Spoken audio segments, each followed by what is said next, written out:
If a man claims he's found a real queen, why does the entire kingdom stop breathing the moment his discarded queen walks in with nothing but a smile and a billionaire on her arm? The Aurelia Hotel's grand ballroom sparkled with impossible luxury that night, every surface polished to a blinding gleam, every detail a testament to the heights of Manhattan's social elite. Chandeliers rained diamonds overhead, orchestral strings filled the air, and the finest crystal glasses clinked with champagne older than most of the guests.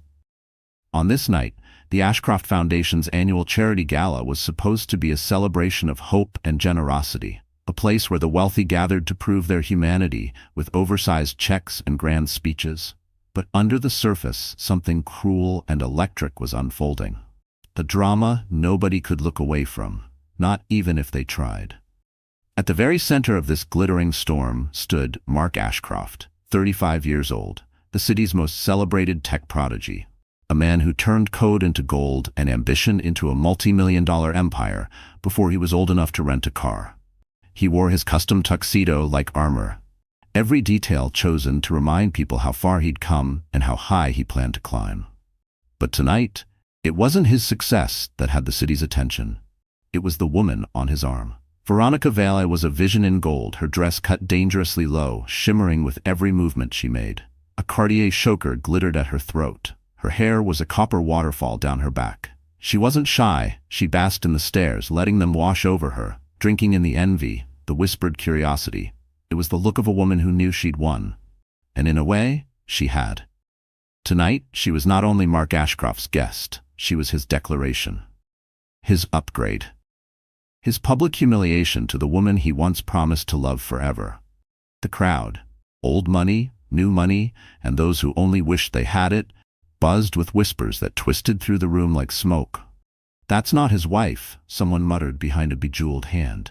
"He actually brought her here, with the press everywhere?"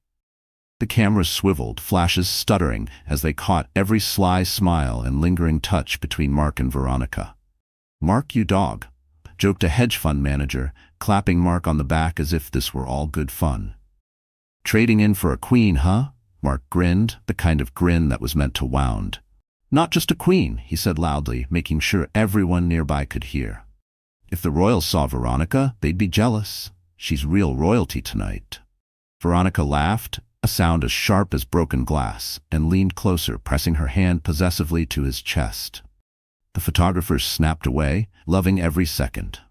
Mark looked around, daring anyone to challenge him. He wanted this moment to last, a moment where he had all the power, where his choices were the only thing that mattered. But there was one thing Mark Ashcroft hadn't planned for. He didn't know that power, real power, can slip through your fingers the moment you believe you're untouchable. As the orchestra swelled into the opening notes of a waltz, the doors to the ballroom flew open with a crash that silenced the room. Heads turned. Laughter died mid-breath. The entire crowd, over 200 of the city's most important people, froze as a figure stepped inside. It was Elise Ashcroft. She stood framed by the light from the hallway, her presence at once familiar and shocking. For months, rumors had swirled about her disappearance from public life. Some said she was hiding, broken by the betrayal. Others whispered darker stories, that she was unwell or had been bought off to keep quiet. But the woman who walked into that ballroom was neither defeated nor lost. She was magnificent. Elise was 6 months pregnant, her form radiant in a deep blue velvet gown that accentuated her curves and her strength. Her hair was swept up, her makeup flawless, but it was her expression that made people gasp. There was no trace of the heartbreak the tabloids loved to speculate about. Instead, her chin was lifted, her eyes bright with something close to defiance, and her lips in a secretive, confident smile. But Elise wasn't alone. On her arm, as if from a dream or a page from the society columns, was Lucien Westcott, the city's most mysterious billionaire. Known for his reclusive genius, Lucien was rarely seen in public, his every appearance a headline. Tonight, he was there for one reason: Elise. He stood beside her with a quiet, protective strength, his hand resting lightly but possessively on her lower back, as if daring anyone to come near her. The effect was instant and devastating. The room erupted in 1,000 unspoken questions. Was this a power play? Was it love? Was Elise now under the protection of the one man even Mark Ashcroft wouldn't dare cross? Mark's face went gray, his mouth opening and closing without sound. Veronica stiffened, her grip on Mark's arm faltering as she watched her carefully crafted fantasy crack in real time. Then came the moment that would be replayed across social media, news broadcasts, and whispered about in beauty salons for years. Elise smiled. It was not the smile of a woman defeated. It was the billionaire's smile. A smile of hidden cards, of unstoppable strength, of someone who knew she held all the power now. "Good evening, everyone," Elise said, her voice steady, clear, and impossibly calm. "I hope I'm not too late." Mark couldn't move. He couldn't even breathe. Elise's entrance had shifted the balance of the room, the narrative of the night, the story of their lives. She wasn't the abandoned, humiliated wife anymore. She was the storm. And as the orchestra faltered, as cameras snapped, as the city held its collective breath, one thing became clear to every person in that room. The real queen had just arrived, and she was about to rewrite every rule. Who is Elise Ashcroft? On the surface, society thinks they know. To the tabloids, she was just another socialite swept up in a whirlwind romance, plucked from obscurity by Mark Ashcroft's ambition and charm. They called her the wife, the pretty face, the accessory. A role to be played at galas, red carpets, and charity auctions, always in the background, always smiling politely. Even now, as she stood in the center of the ballroom with every spotlight burning through her, whispers tried to reduce her to that same simple outline. But Elise Ashcroft was never simple, and never just a background character in someone else's story. In truth, the woman the city believed they knew was just one layer. The real Elise was forged through pain, sharpened by loss, and now, finally, awakened by betrayal. Before she ever became Mrs. Ashcroft, Elise Linton was a girl from nowhere, a little town in Indiana no one could find on a map. Her mother was a nurse, her father worked the assembly line at a dying car plant. Money was tight, but their tiny house was always filled with warmth, laughter, and lessons in resilience. When her dad lost his job during the recession, her mother worked double shifts to keep the lights on, sometimes coming home with hands so raw she couldn't hold a spoon. Elise learned early that life was not fair and nothing was ever truly secure. But she also learned the value of hard work and the quiet strength of keeping promises, no matter the cost. Elise was the kind of kid who studied under a flickering porch light, borrowing library books by the armful, determined to claw her way toward a future where she could give back what her family had sacrificed. She graduated top of her class, earning a full ride to Columbia University. That was her ticket out, a golden key to a life she thought only existed on television screens. New York City was a shock. Its speed, its noise, its ruthless hierarchy. For a long time, Elise felt invisible. She worked 2 jobs, shared a roach-infested studio with another scholarship kid, and ate cheap ramen so she could send money home.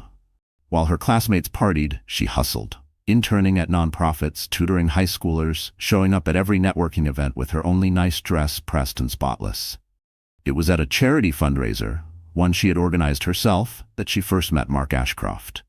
He was magnetic, smart, driven, with a cocky grin and a vision that felt contagious. Elise fell for him fast, and for a while he fell for her too. Mark made her believe in fairy tales, trips to Paris, rooftop dinners, promises of forever. He said he loved her work ethic, her grit, the way she saw through his bravado. He said she made him want to be better. But fairy tales end, and this one ended the moment Mark's ambition outgrew his heart. As Mark's company exploded in value, so did his ego. Elise watched the man she loved become someone else. Hungry, restless, chasing validation from people who only cared about his money. The little gestures that once meant everything vanished. In their penthouse, Elise often ate alone. Nights out turned to board meetings, love notes turned to cold one-word texts. She tried to fight for their marriage, going to therapy, planning trips, holding on to the hope that the old Mark would return. But it wasn't until she found out she was pregnant that everything changed. At first, she thought it might save them. Mark seemed excited, even doting for a few weeks, making big plans for a nursery and talking about family vacations. But as the months passed and her belly grew, he grew distant, coming home later, picking fights, complaining about her slowing down. The final blow came not with words, but but with silence. Elise started to see the texts from unknown numbers, the late-night calls he'd answer in the other room. She saw his eyes glaze over when she spoke, his phone clutched like a lifeline. Then, one rainy afternoon, she saw a photo on social media. Mark, laughing with Veronica Vale at an art opening, his arm around her waist, the same easy affection he once saved for Elise. That was the day Elise stopped waiting to be saved. She moved out of their bedroom. She stopped fighting for his attention. Instead, she began fighting for herself and for the life growing inside her. It wasn't easy. The headlines hurt. Friends she thought she could count on disappeared, worried their own places at the Ashcroft table might be threatened. Elise's parents wanted her to come home, but she refused. She was done running. She would finish this story on her own terms. What nobody knew, what Mark never bothered to ask, was that Elise was more than his wife. While Mark chased headlines, Elise had quietly built her own legacy. The nonprofit she started in college had grown into a national network for at-risk youth, supported by several anonymous donors. She'd used her skills to invest in startups that gave back, and she held seats on 3 different philanthropic boards. She didn't need Mark's money or his name. What she needed was her dignity, and to protect her child from the toxicity that nearly destroyed her. That's why, tonight, she came back. Not to win Mark or to outshine Veronica, but to reclaim her narrative. To show her child, someday, that their mother stood tall in the face of betrayal and never bowed to cruelty. Standing in the ballroom center, the world watching, Elise let her past fuel her courage. She wasn't here as the wife. She was here as herself. Elise Linton Ashcroft. Daughter, advocate, survivor. The real royalty was never about the crown, or the dress, or the man at your side. It was about knowing your worth, even when others tried to erase it. The Aurelia Hotel's ballroom wasn't just a party venue. It was a living monument to the egos and ambitions of New York's wealthiest.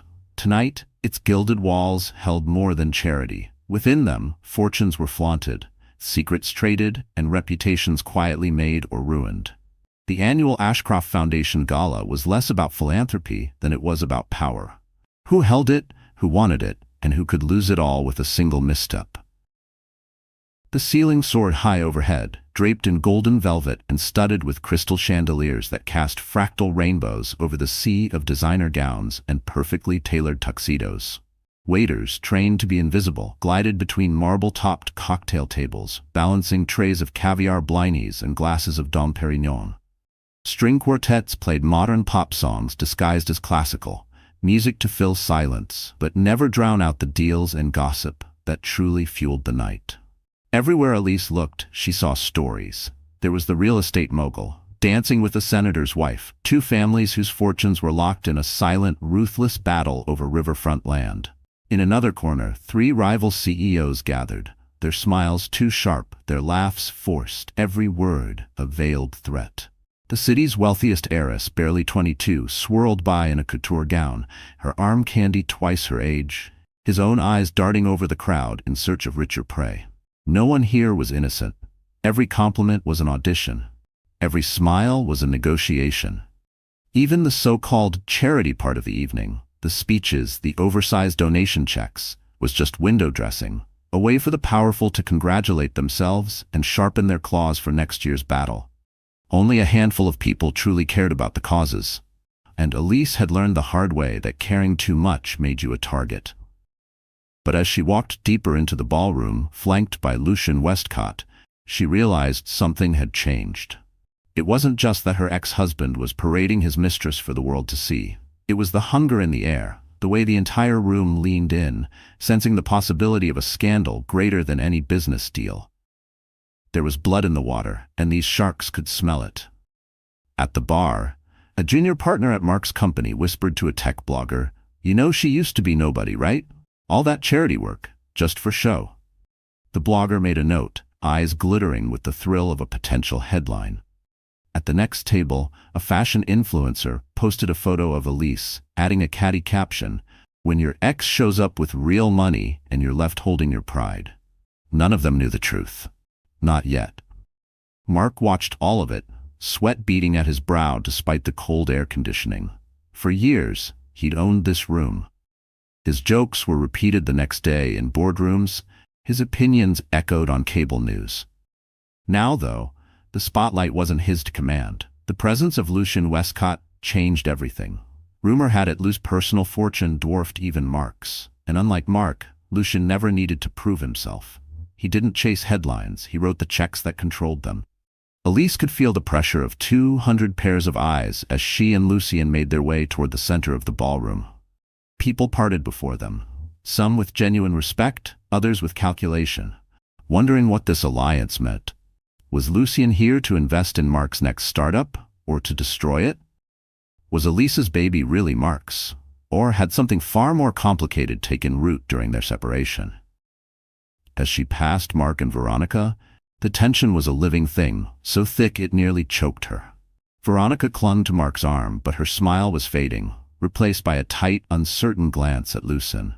The press hovered, sensing the shot of the year was seconds away.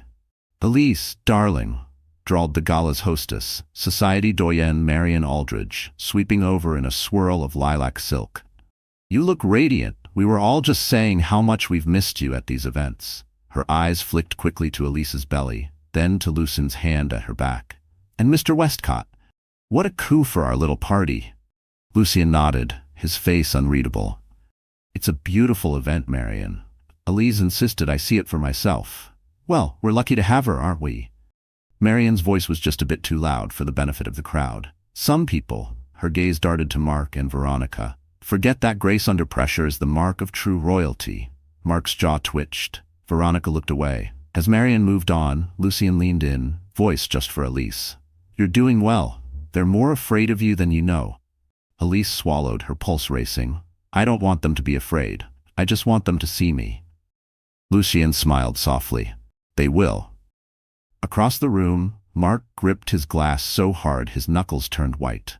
This wasn't how tonight was supposed to go. Veronica tried to comfort him, but he barely noticed. The plan was simple: show off his new life, show the world he had moved on to something younger, but flashier, more royal. But now everyone was staring at Elise, and no one was looking at him. For a brief moment, time seemed to freeze. Elise could see her reflection in the mirrors behind the orchestra. Strong, determined, a woman who would not be erased. She stood up straighter, knowing her every move was being judged, measured, envied. As the auctioneer called the next item, a private villa in Santorini, Elise smiled. She wasn't here to compete. She wasn't here to win anyone back. She was here to remind the world that grace under fire is the truest mark of power. The real royalty in this room wasn't defined by money, mistresses, or even last names. It was defined by dignity, the kind you can't buy or steal. And as the bidding soared and the whispers grew louder, everyone began to realize this gala would be remembered, but not for the reasons Mark had hoped. Tonight, the world was watching. Tonight, the balance of power had shifted. Tonight, a new queen had arrived, and her reign was just beginning. Beneath the glossy surface of Mark Ashcroft's charm, his smooth smile, sharp tuxedo, and effortless small talk, lurked a hunger that was never truly satisfied. He wore the face of the prodigy, the golden boy who could do no wrong. But everyone who ever got close enough learned the truth. Mark's loyalty was as thin as a credit card and twice as cold. Ambition always came first. Relationships, partnerships, even family, all were tools to be used and discarded if they got in the way of his next conquest. Once, when Mark had first started out, his drive had been inspiring.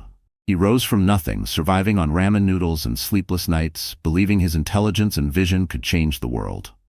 And for a while, they did. But with every new success, his humility shrank, replaced by an insatiable need to win, no matter the cost.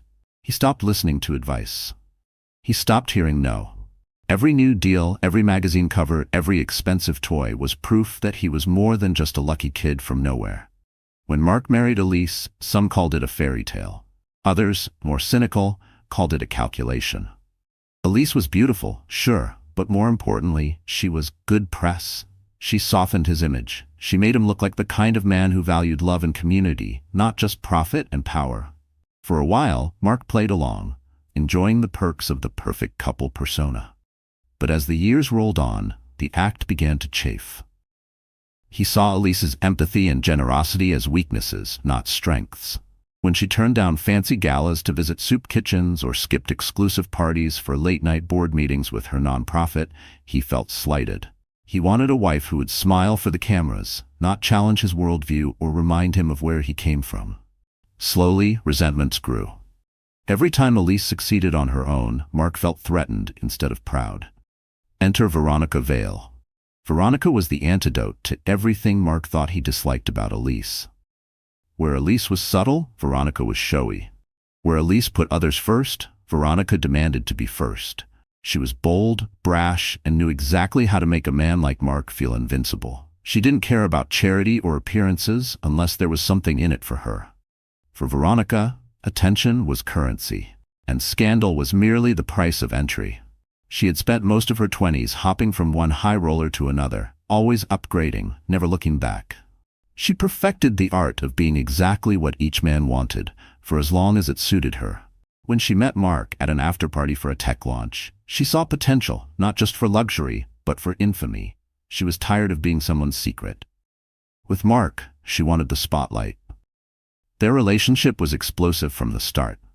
Veronica wasn't content to remain the other woman forever. She pushed Mark to be bolder, to stop hiding her, to make a statement, to prove to the world and Elise that he had traded up. She fueled his ego, whispering that he deserved better, deserved someone who truly understood his ambitions. Mark, already drifting from Elise and their unborn child, let himself believe it. Behind closed doors, their affair was built on games. Veronica would tease him about his marriage, joke about how Elise would never fight back, taunt him with fantasies of a future where Mark ruled the tech world and she reigned as his queen. "She's weak, Mark," Veronica would say, her voice syrupy with disdain. "You need a woman who makes headlines, not one who hides behind causes. I can make you unstoppable." It was Veronica's idea to go public at the gala. She wanted to prove to the world, and especially to Elise, that she had won. She picked out her own dress, planned her entrance, even called a few paparazzi with anonymous tips to ensure maximum coverage. Mark hesitated, knowing the move was risky, but Veronica was relentless. She pressed until he caved. Tonight, as they stood in the ballroom, Veronica watched the drama unfold with satisfaction, at least at first. She loved the looks from other women, the shocked gasps, the rush of power that came from being envied and feared.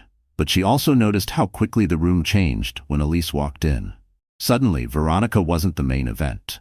Elise's presence stole the air from the room, and Lucien Westcott's appearance made Veronica's diamond necklace feel like costume jewelry by comparison. Mark, for his part, was spiraling. He tried to recover, cracking jokes and making small talk, but everyone could see he was rattled.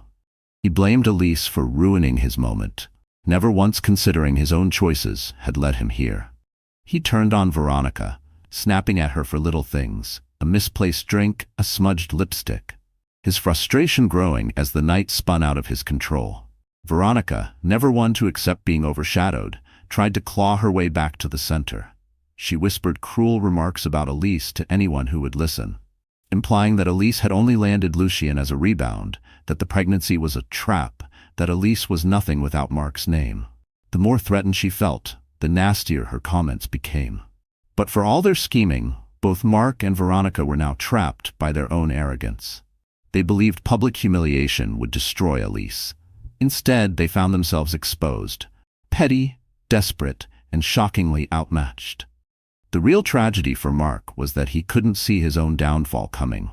He'd spent years comparing women as if they were prizes to be won, never realizing the real prize was the one he let slip away. Veronica's ruthlessness, once intoxicating, now felt like a cage. As Elise moved through the crowd, poised and unbothered, Mark and Veronica watched helplessly, their carefully built facade cracking with every step she took. The power in the room had shifted, and for the first time, Mark realized what true royalty looked like. And it was nothing like Veronica Vale. Tonight, everyone would see the truth. The villains had written their own undoing. The world was watching, and this time, nobody would look away. The room was a powder keg, waiting for a single spark.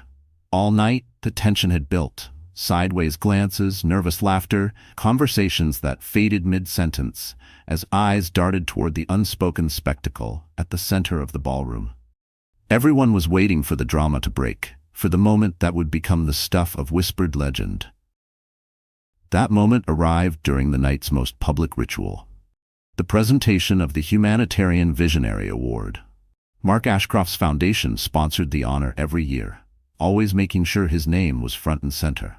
It was his favorite way to play the hero in front of cameras, to remind everyone he was the architect of his own empire, and to display the perfect family image. Only this year, the perfect family was missing. Mark's wife wasn't by his side. The mistress was. When the MC called Mark's name, applause rippled across the hall. Mark grinned, shoulders squared, pulling Veronica tighter to him as he strode to the stage. Elise watched from across the room, feeling each step like a bruise. She remembered standing next to Mark on that stage last year, so proud, so sure they were building something real. Now the memory felt like a lie. At the podium, Mark began his speech, voice slick with false humility. "Thank you, everyone. This night is about giving back, about the power of love and support." He looked pointedly at Veronica, who flashed a victorious smile for the cameras. The crowd shifted, some clapping, some cringing. Mark didn't notice. He was too busy basking in his own spotlight. Then it happened. From the edge of the crowd, Marian Aldridge, the event hostess, called, "We'd love to have the Ashcroft family join us on stage." Her words, innocent on the surface, carried a razor's edge. For a moment Mark froze. He glanced at Veronica, then at the crowd, then, unthinkably, at Elise. Time stretched. The room fell silent, except for the clicking of cameras. Elise's heart thudded so loud she was sure the whole world could hear it. The moment was excruciating, an invitation laced with humiliation. Elise wasn't Mark's family anymore, not in the way the city expected, and Veronica knew it. Veronica seized her chance. She strutted up the steps beside Mark, looping her arm through his. The photographers surged, flashes exploding as if on cue. Mark, caught off guard, let her, and together they stood beneath the glittering lights, him, grinning tightly, her, beaming with the confidence of someone who believed they'd won. Then from behind, Marian beckoned again. "Elise, dear, please join us. You'll always be family to the foundation." Elise hesitated. Every eye in the room was on her. She could have melted away, disappeared into the crowd, but she didn't. Instead, she lifted her chin and walked forward, Lucien by her side, her posture unbreakable. Her steps were measured, elegant, each one a refusal to let shame define her. As Elise reached the edge of the stage, Mark's discomfort was palpable. He tried to mask it with a laugh, but his voice cracked. "Ladies and gentlemen, I'm sure you all know my..." He stumbled, not sure what to call Elise now that the world knew too much. "My former wife, Elise." The word former hung in the air, a cruel dagger. Gasps rippled through the crowd. Veronica's face twisted into a smirk of victory. Lucien stepped in, his voice calm and powerful. "Elise is the heart of every cause in this room. Her work is the reason many of us are here tonight." His words were an anchor, and Elise seized the moment. She turned to Mark, meeting his gaze with steady defiance. "Thank you, Mark, for reminding us all that actions speak louder than words." The cameras caught it all, the tension, the pain, the subtle war waged in micro-expressions. Social media would replay this moment in endless loops. Elise, beautiful and bruised, refusing to be erased. Mark, exposed for what he was. Veronica, smug but suddenly diminished by the force of Elise's presence. The real humiliation wasn't Elise's, it was Mark's. He wanted to show the world he'd traded up, that he'd won. But as the minutes passed, it became clear who truly had the power. Elise was dignified, supported, and admired. Mark and Veronica looked petty, desperate, and mean. But as she stepped down from the stage, Elise's composure cracked. She made her way to a quiet corner, fighting tears that threatened to spill over. She pressed a hand to her belly, seeking strength, whispering a silent promise to her unborn child. "I will not let this break me. I will not let him define me." Her heartbreak was raw, deep, and impossibly lonely. She felt exposed, betrayed not just by Mark, but by the world that so easily cast her aside. The humiliation stung, but even as it burned, a new resolve took root. She would not give her pain away. She would not let this be the end of her story. Across the room, Mark tried to salvage the night, but the damage was done. Whispers followed him, not admiration, but pity and contempt. Veronica clung to his arm, but the mask was slipping. She saw now that Mark's power had limits, that the world could turn against her as quickly as it had turned against Elise.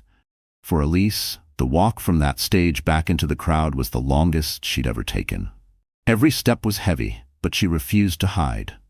People watched her, some with sympathy, some with judgment, all with curiosity. But Elise's head stayed high. She was no longer just the betrayed wife. She was something stronger, fiercer. She was the woman who survived the fire. And as the gala rolled on, as laughter returned and the orchestra played, everyone knew. A line had been crossed that could never be uncrossed. Tonight, humiliation was supposed to break Elise. Instead, it made her unforgettable.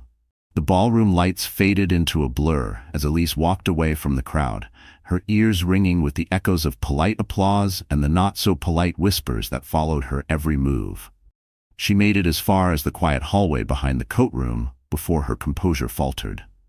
Here, away from the lights and the flashbulbs, she finally allowed herself to breathe. The pain was immediate, sharp, and raw.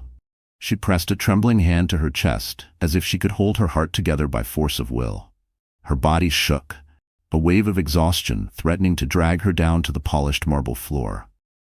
All her resolve, her poise, the proud way she'd held her head in that room full of predators, none of it could keep the loneliness at bay now. It was supposed to be different, she thought. She had always known that Mark was flawed. But she believed she could love him through the rough edges, that their shared history would anchor them against every storm. She'd forgiven him so many times, for late nights, broken promises, even the first hints of betrayal, clinging to the hope that if she just tried harder, he would remember the man he used to be. Tonight shattered that illusion forever. He hadn't just left her, he'd erased her, replaced her with someone younger, flashier, and cruel enough to enjoy the humiliation. He did it in public, with an audience, with cameras rolling, and strangers taking notes for tomorrow's gossip. Mark hadn't simply ended their marriage. He'd made sure everyone knew that she was disposable. Elise sank onto a velvet bench tucked into a shadowy alcove, her hand protectively cradling her belly. Her baby. The one life she still felt tethered to, the only thing giving her strength. Tears spilled over, silent and unstoppable. She felt a strange, sharp shame.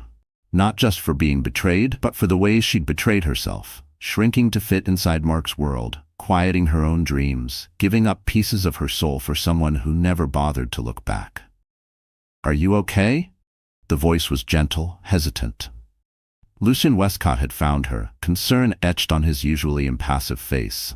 He didn't try to sit beside her right away, sensing she needed space. Instead, he leaned against the wall, arms crossed, watching her with a patience most people lacked. She tried to answer, but her voice broke. I don't know," she whispered. Lucien nodded, as if this was the only honest thing to say. "You were extraordinary tonight. Don't let them convince you otherwise." His words only made the tears come harder. Elise pressed the back of her hand to her mouth, willing herself to stop, but the dam was broken. She cried for everything. The lost years, the betrayal, the hollow friendships that faded as soon as her marriage fell apart. She cried for the child who would never know the family she'd dreamed of. For the woman she'd almost become before Mark's shadow covered her light.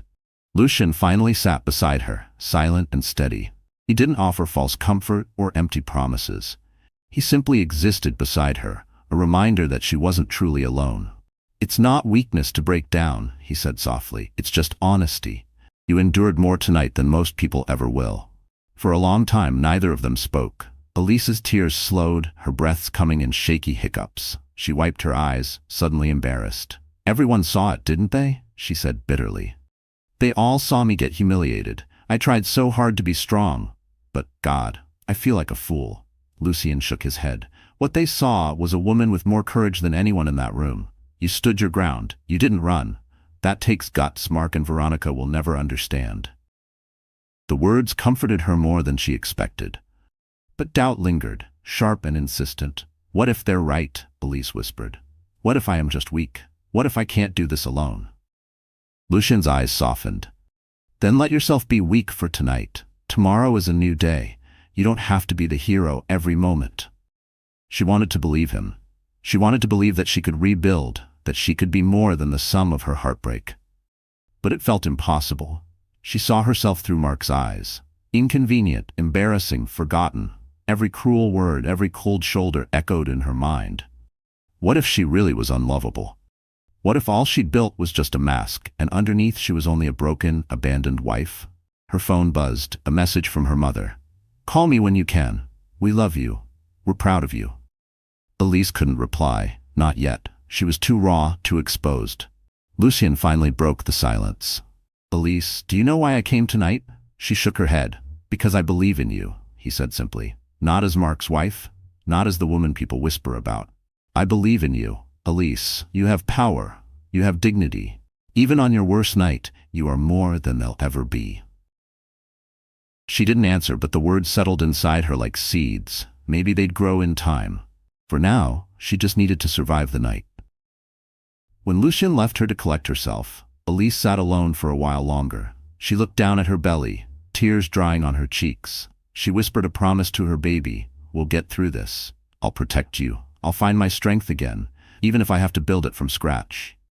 The pain was real. The heartbreak was brutal. But beneath it all, something stubborn and bright refused to die. For the first time, she realized she wasn't just surviving Mark's betrayal. She was surviving her own self-doubt. And as the night crept toward dawn, Elise wiped her tears, stood up, and began to imagine what rising from the ashes might look like. The night after the gala stretched on in a haze of exhaustion, but something inside Elise had changed. She lay awake, replaying every humiliation, every cruel smile, every look of pity. But for the first time in months, anger and determination overpowered her heartbreak. She was done letting Mark, Veronica, or anyone else define her story. She was done hiding who she really was. Most of the world saw Elise as the good wife, polite, nurturing, background material. Even her closest friends only knew part of the truth. She'd kept her greatest secret hidden for years, out of loyalty, out of fear, and sometimes out of a quiet pride.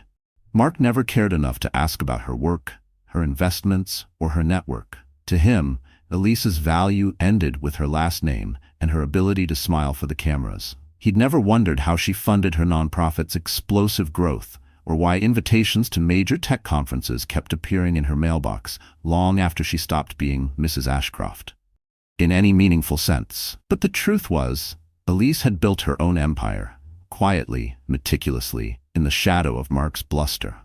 What started as a way to keep her mind occupied during his late nights grew into something extraordinary.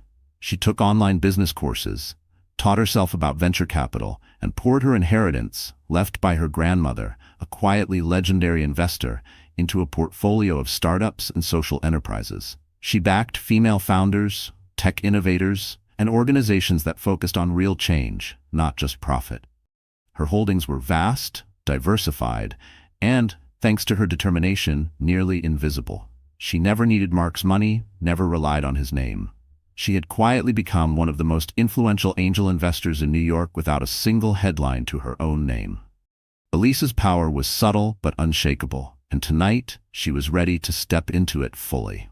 The morning after the gala, Lucien Westcott sent a single, discreet text. "Ready when you are." The message was simple, but it meant everything. Lucien knew the full truth. In fact, he'd been one of Elise's first business mentors. He'd admired her keen eye for talent and her refusal to settle for anything less than genuine impact. Unlike Mark, Lucien respected power when it was earned, not when it was paraded. Their partnership was more than friendship. It was a bond forged in mutual respect and strategy. Elise texted back, "Let's do this." She spent the next hours in quiet preparation. She contacted her attorney and gave him instructions to initiate a series of financial moves that would shift the balance of power in ways Mark would never see coming. She called a meeting of her foundation's board, no longer as Mark's ex but as Elise Linton, founder and chair. She reconnected with journalists she trusted, agreeing to interviews under her own name on her own terms for the first time. The next day, Mark woke up to a storm of emails, news alerts, and frantic calls from his PR team. Social media was ablaze, but this time it wasn't about his flashy new relationship. It was about a mysterious new investor group backing a slate of social tech startups, projects that directly threatened several of Mark's biggest ventures. At first, Mark thought it was coincidence. Then, as he scrolled through the press releases, he saw her name, Elise Linton. He stared, disbelief turning to rage. He called her, furious, demanding an explanation. Elise answered, her voice calm and clear. I told you, Mark, actions speak louder than words. I'm not here to ruin you. I'm here to build something better. You can't do this, he shouted. You're nothing without my name. You're just... I was never just your wife, Elise said, her tone icy. I have resources, I have allies, and I have nothing left to lose. Mark sputtered, his confidence crumbling. For the first time, he realized Elise wasn't powerless. She was dangerous, in the best possible way. His greatest fear wasn't just losing her, but realizing she never needed him at all. Meanwhile, the city buzzed with the news. Lucian's support only heightened Elise's profile, and within days she was fielding offers from major investors, CEOs, and politicians eager to align with her vision. The press reframed her narrative from jilted wife to mysterious mogul, a woman who turned pain into power, humiliation into strategy. Even Veronica, once smug and triumphant, felt the ground shift beneath her feet. The city's elite whispered that she was just a pretty distraction, while Elise was the real force. She saw invitations dry up, endorsements drop, and her social media following dwindle. Mark grew distant, blaming her for his losses. The relationship that began with a public spectacle ended in private bitterness. For Elise, however, this was only the beginning. She stood at the top of her own world now, no longer hiding her strength, no longer apologizing for her ambition. She realized that her vulnerability was not weakness, it was the root of her courage. The scars from betrayal became the foundation of her rebirth. Late that night, Elise stood at the window of her new office, city lights glittering below. Lucian joined her, handing her a glass of sparkling water. You did it, he said, pride warming his normally reserved expression. We did it, Elise corrected softly, but there's still so much to do. Are you ready for what comes next? Lucian asked. Elise smiled, her reflection shining with the confidence of someone who had survived the fire. For the first time in a long time, I am. And in that moment, Elise felt it, hope, fierce and unbreakable. The future was hers to write, and she was ready to write it in bold, unignorable ink. Elise had always believed real change began inside, not out. But as the news cycle shifted, as her story made headlines and her phone buzzed with opportunities, she realized it was time for the world to see her transformation with their own eyes. Not just through press releases or whispered rumors, but in person. If she was going to reclaim her place, she'd do it with the kind of confidence that couldn't be ignored, doubted, or pitied. So, she called Mia, her oldest friend from college, now a rising stylist in Manhattan. Mia had watched Elise survive the darkness, offering steady support during every heartbreak. She knew, more than anyone, that tonight's transformation wasn't about vanity. It was about power, about finally wearing on the outside what Elise had discovered on the inside: courage, dignity, and purpose. The process began quietly in Elise's penthouse. Mia arrived with racks of clothing, boxes of shoes, and a glint in her eye that meant she'd planned for this day all along. Together, they sifted through outfits, searching for the perfect look, one that would silence any lingering doubts about Elise's future. No more safe choices, Mia declared, holding up a tailored sapphire blue pantsuit with sharp shoulders and a dramatic silk blouse. You're not just coming back. You're rewriting the rules. Elise smiled, slipping into the suit, feeling its weight settle over her like new armor. Mia worked her magic, hair swept back, makeup glowing but strong, diamond studs in her ears, and a pair of killer heels that made her stand taller than she ever had with Mark. She barely recognized herself in the mirror, and that was exactly the point. As Mia finished, she stepped back, hands on her hips. You're not the same woman who left that gala. Let them see it. Elise looked at her reflection, heart pounding. For the first time, she saw not a victim, not a shadow of her old life, but a leader. A woman who had survived the storm and come out unbroken. It wasn't just about the clothes. Over the next week, Elise embraced every aspect of her transformation. She attended board meetings in person, head high, voice clear. She spoke to her foundation's staff, sharing her vision with honesty and hope, promising to fight harder for every child, every family, every underdog. She took interviews, correcting the narrative the tabloids tried to twist. I'm not here because I was left behind, she said on a national morning show. I'm here because I never left myself behind. The world noticed. Social media, which once buzzed with rumors and pity, now exploded with praise. Elise returns trended for days. Her style and courage celebrated everywhere, from fashion blogs to business podcasts. Young women sent messages of gratitude. Mothers posted stories of their own struggles, and Elise's inbox overflowed with invitations from CEOs, investors, and even movie producers. The new power at her fingertips was electrifying. But the most important transformation was still inside. Elise stopped apologizing for her ambition. She started asking for what she wanted, and more importantly, she started expecting respect, not permission.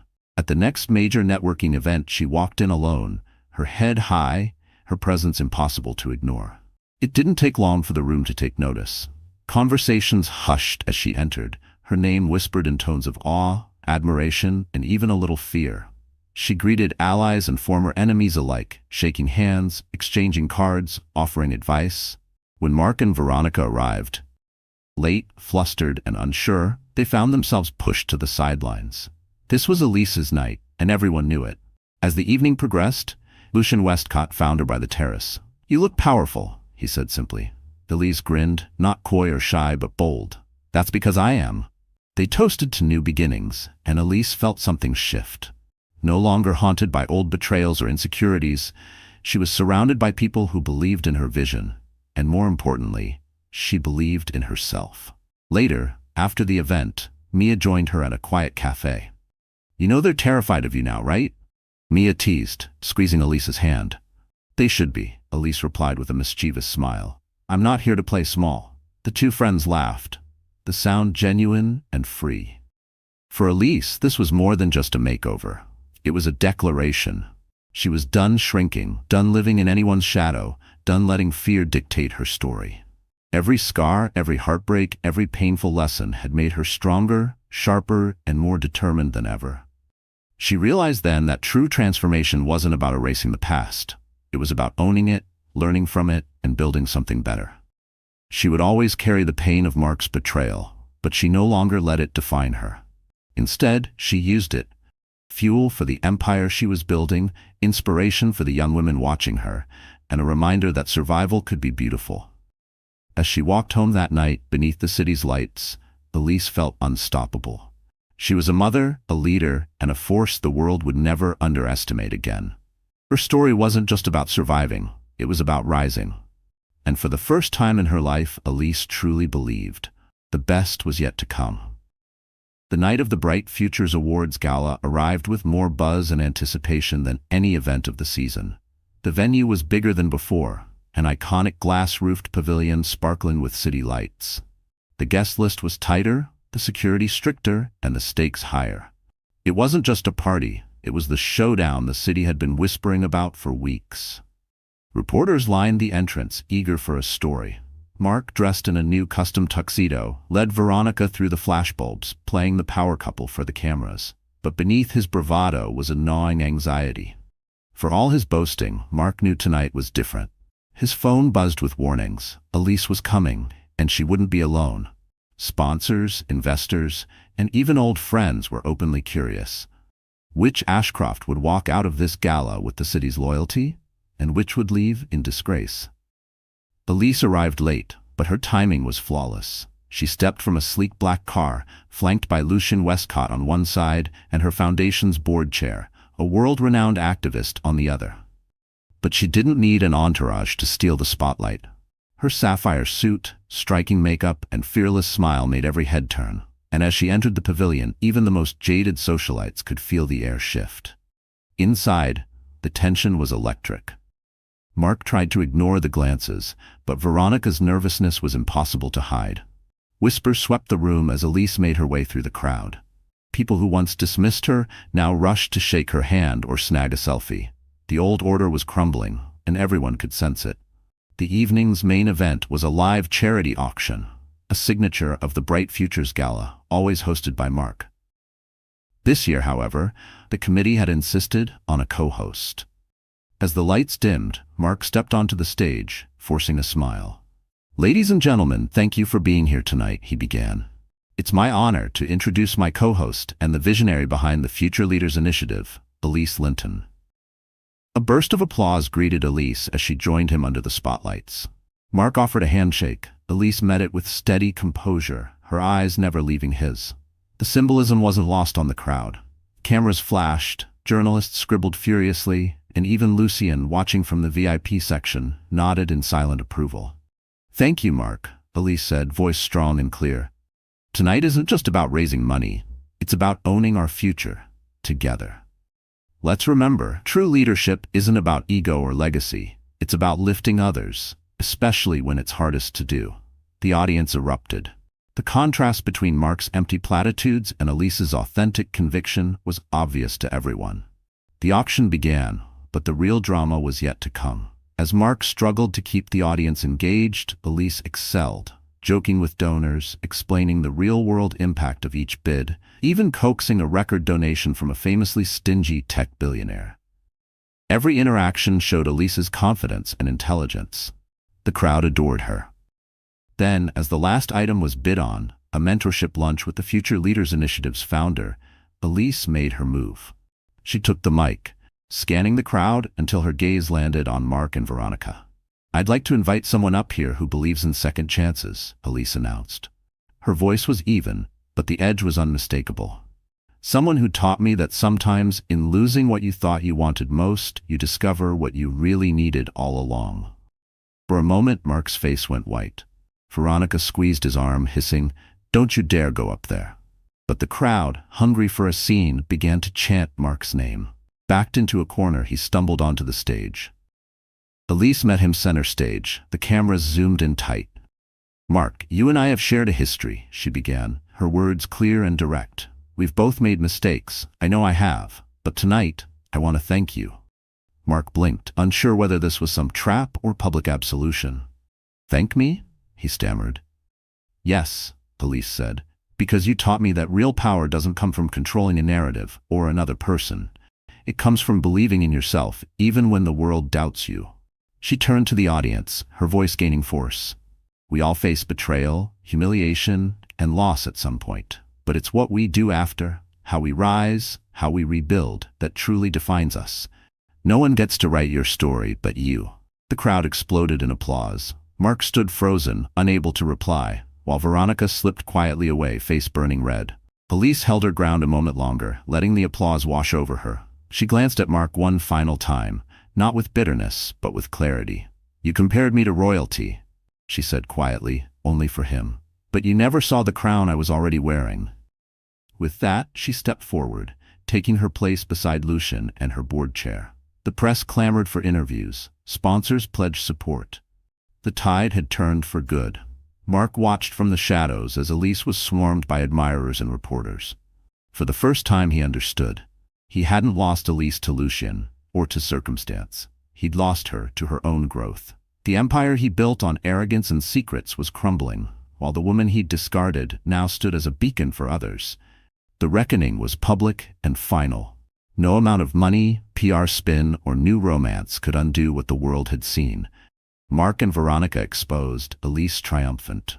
The city would remember this night as the one where real power changed hands, and a queen reclaimed her throne.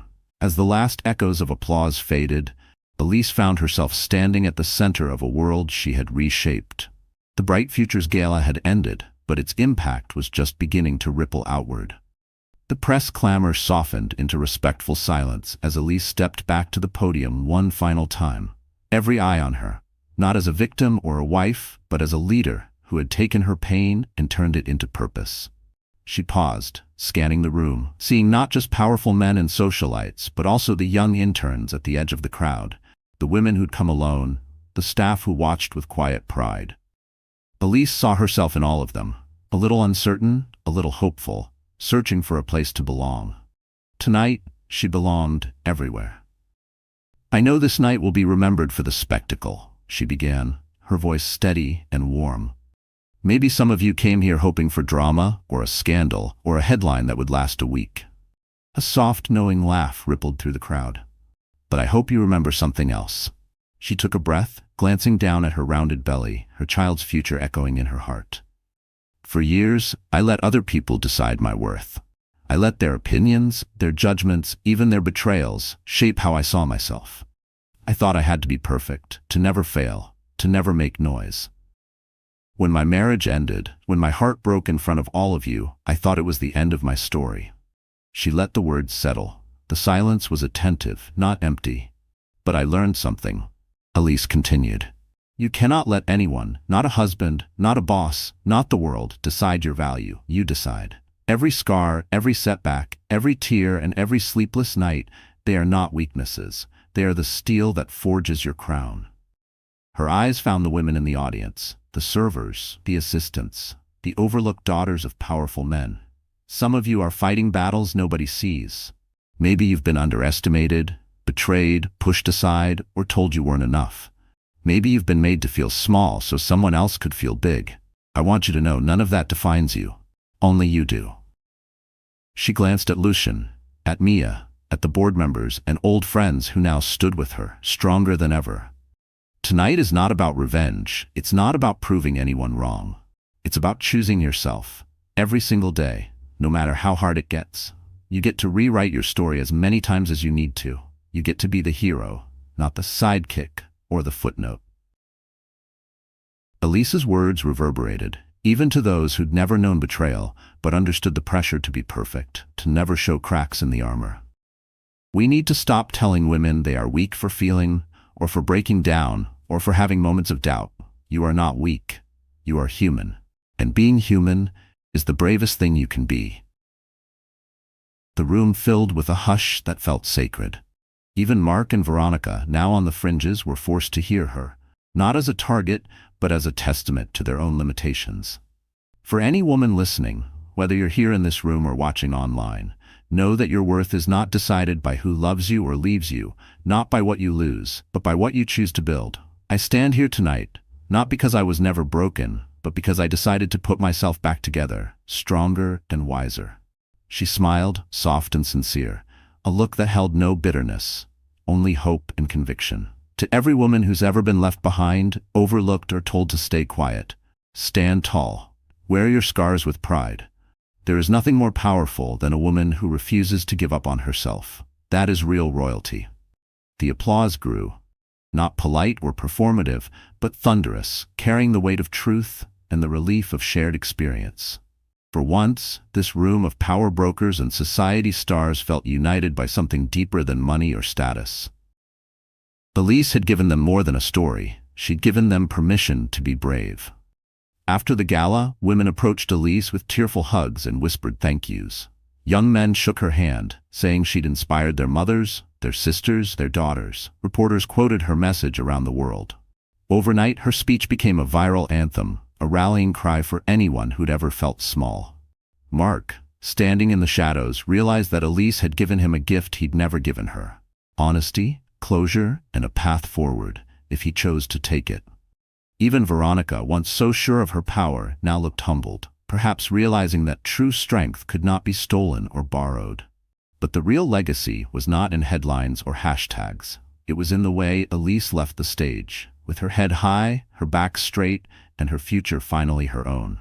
She walked out into the cool night, hand on her belly, a mother and a leader, ready for whatever storms might come next. She'd started this journey lost, broken, and betrayed. She ended it unbreakable. She knew she could never promise her child a world without pain or disappointment. But she could promise this: they would see their mother rise again and again, never shrinking from her truth. And to anyone still listening, Elise had one final message, simple but powerful. Never mistake kindness for weakness. Never confuse heartbreak for defeat. Women are not fragile, they are the storm. With those words, Elise stepped forward into the night, not just as a survivor, but as a queen who had claimed her crown, her story, and her future. So the story has ended, and our wonderful friends, are you still here with us? If you've stayed until now, I truly believe this story has touched your heart in some way. Maybe you saw yourself in Elise, or maybe you just felt the fire of someone finally standing up for themselves after being pushed aside. Here's what I hope you carry from this journey. Nobody, no matter their power, status, or words, gets to decide your worth except you. Healing isn't about never being broken. It's about putting yourself back together, stronger and wiser than before. As the heterodox wisdom goes, a broken heart is an open door to compassion, to strength, and to new beginnings. Your scars are not shame. They are proof of your survival and your ability to love deeply, even when hurt. So, if this story made you feel braver or just a little less alone, please like, share, and subscribe to our channel. Drop a comment below. What part hit you the hardest? Remember, you're not fragile, you are the storm.